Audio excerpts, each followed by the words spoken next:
Bueno amigos, aquí vamos a empezar la lectura de este libro. El primer emperador de China, de Jonathan Clements, Tiempo de Historia, de la editorial Crítica. Aquí vamos a leer el prólogo. La daga en el mapa. Así dice. Confucio dijo: un hombre que no se preocupa del futuro está condenado a preocuparse del presente.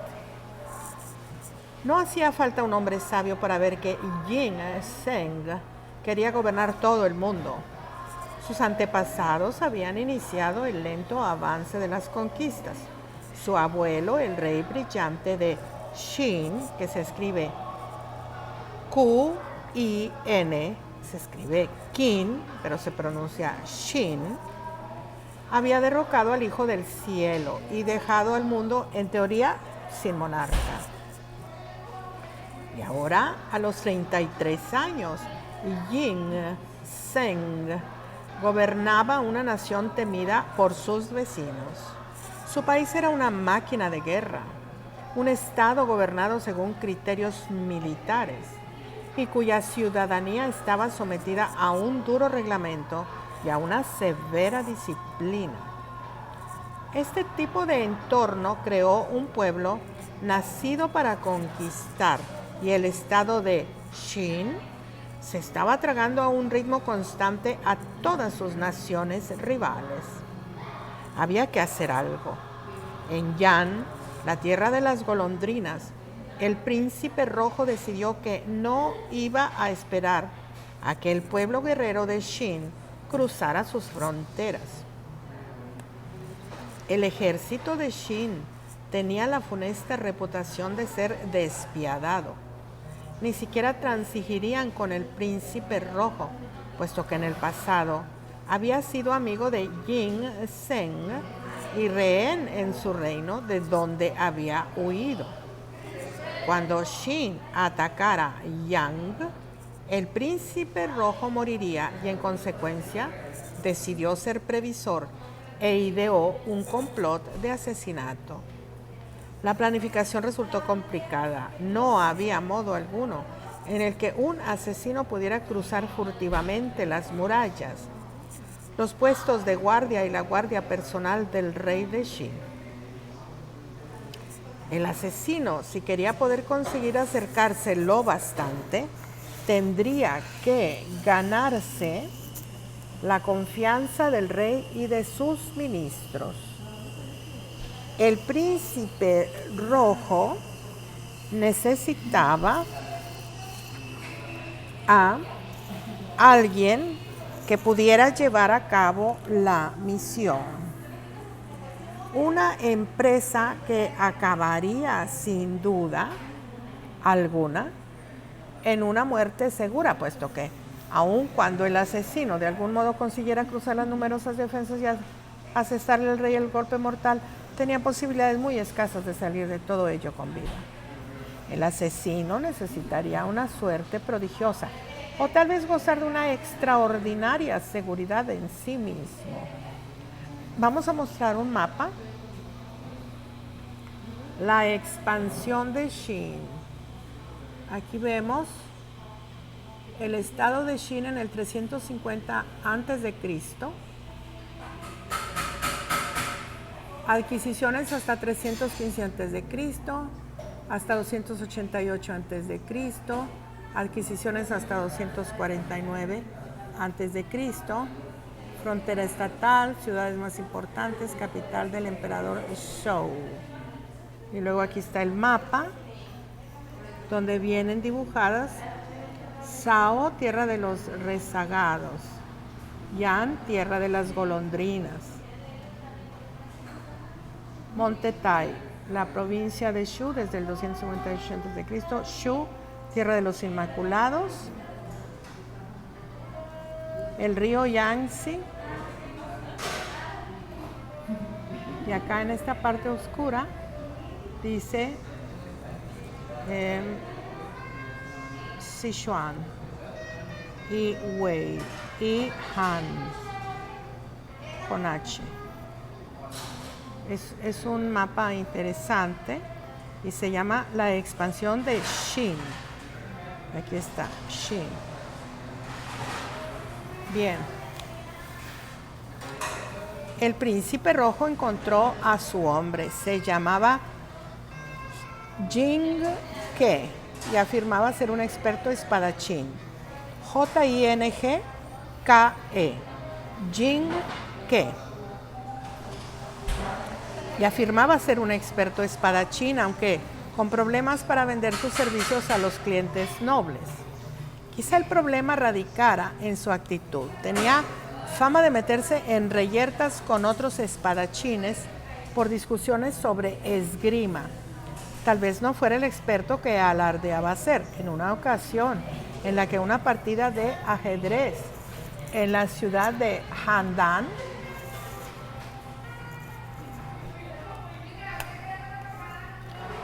acabó en una violenta discusión. Jing Ke huyó antes de poder demostrar su valía en un combate contra su oponente Lu Goujian.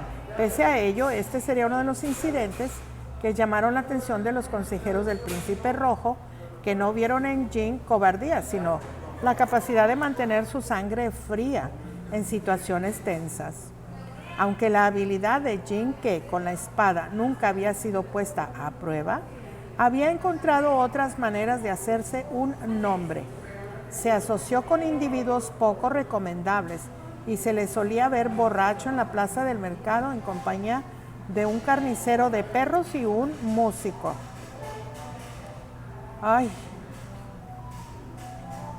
No parecía precisamente el candidato ideal para salvar a una nación, pero llegó avalado por las mejores recomendaciones.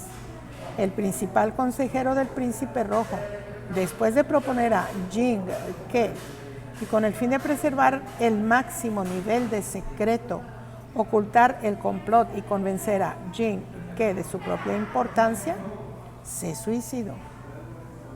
Armado con la triste nueva del suicidio de su consejero, el Príncipe Rojo le suplicó a Jing que aceptara la misión. La naturaleza del acuerdo al que acabaron llegando no es demasiado clara, sin embargo, Jing Ke aceptó.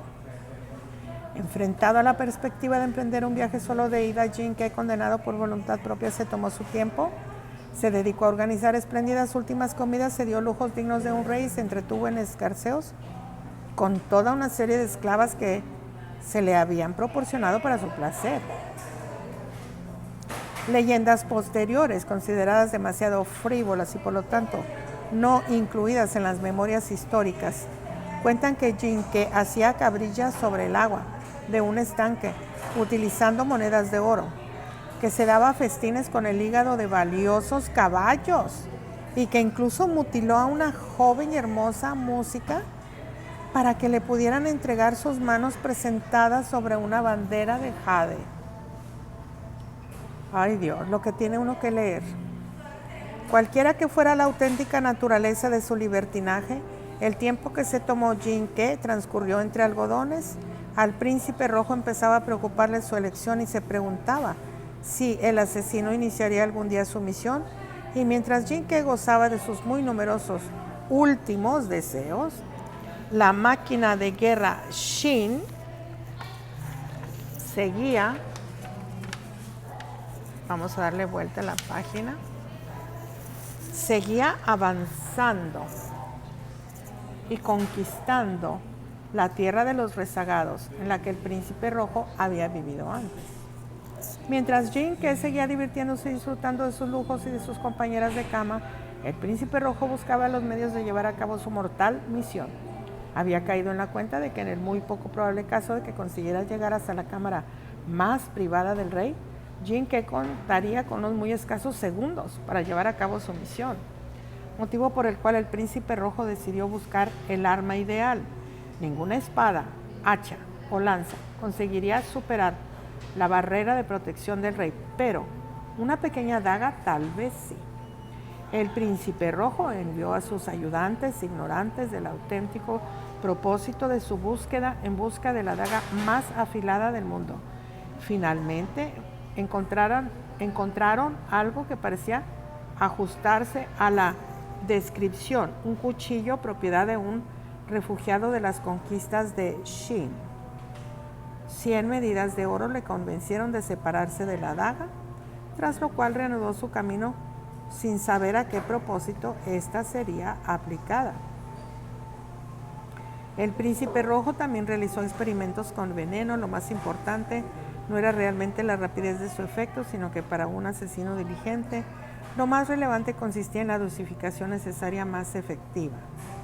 El rey podía llevar armadura o ofrecer resistencia. Cuando el asesino le asestara su golpe, tal vez solo tuviera la oportunidad de hacerle a su víctima un pequeño corte en la piel. Los experimentos del príncipe rojo costaron muchas vidas. Esclavos acuchillados con filos envenenados, hasta que el asesino quedó convencido de tener la mezcla que podía provocar la muerte a partir del más pequeño de los golpes, y mientras el ejército Shin se acercaba cada vez más a la frontera, el príncipe rojo se sintió obligado a comentar que el tiempo se le estaba acabando. Jin, que sin embargo seguía sin estar preparado, le recordó a su cliente que aún tenían que conseguir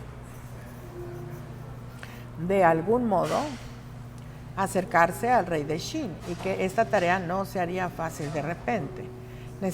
Necesitaría una estratagema para ganarse la confianza del rey, algún medio que les permitiera superar la barrera de los guardias del exterior y algún otro método de eludir a los centinelas de la Cámara Real y a la guardia personal del rey.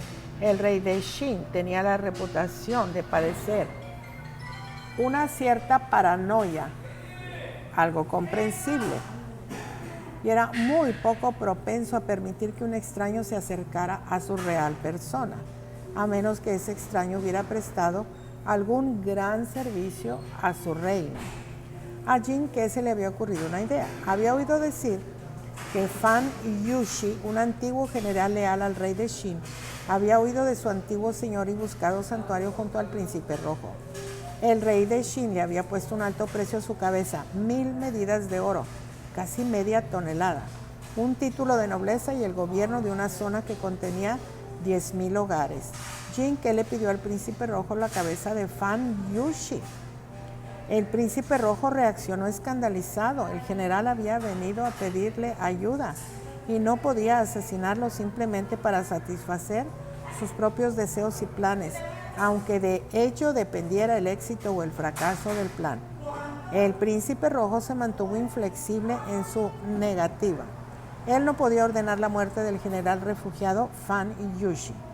Jin Ke se fue entonces a visitar él mismo a Fan Yushi, el antiguo general cuya familia al completo había muerto a manos del rey de Shin. Meditaba melancólico y a solas en algún lugar de la propiedad del príncipe rojo. Jin Ke le explicó que se había enterado de la enorme recompensa ofrecida por su cabeza y le preguntó qué tenía pensado hacer con su vida. El general no tenía la respuesta a esa pregunta. Su familia había muerto y no podía esperar proseguir su carrera militar en el seno del ejército de su antiguo enemigo, puesto que los hombres de Yan nunca le seguirían al combate. Le confesó a Jin Ke la verdad, que lo único que podía hacer era permanecer en el exilio y soñar con la venganza. En una de las transacciones más extrañas de la historia, Jin Ke le propuso un acuerdo. Le pidió a Fan Yushi su cabeza, a cambio de lo cual prometía vengarle. Le llevaría su cabeza al rey de Shin y reclamaría la recompensa.